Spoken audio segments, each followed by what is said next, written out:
May baby na kayo? Yes po, meron. Ilan na?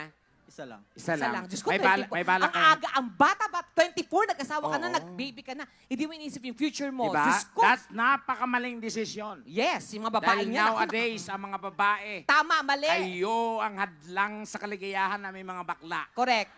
Nako, Diba?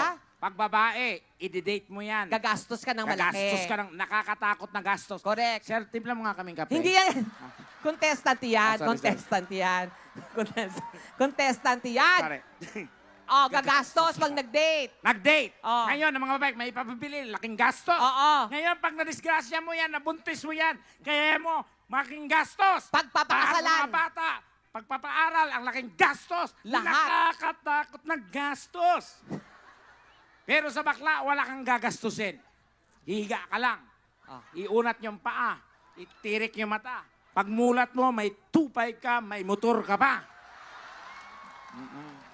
Diba? Tama? Tama? Pag-holiday! Pag-holiday! Don't you worry! Bakit? Double pay! Yan. Pero pag ganito itsura ng lalaki, Oh, bahala siya magsarili. yan.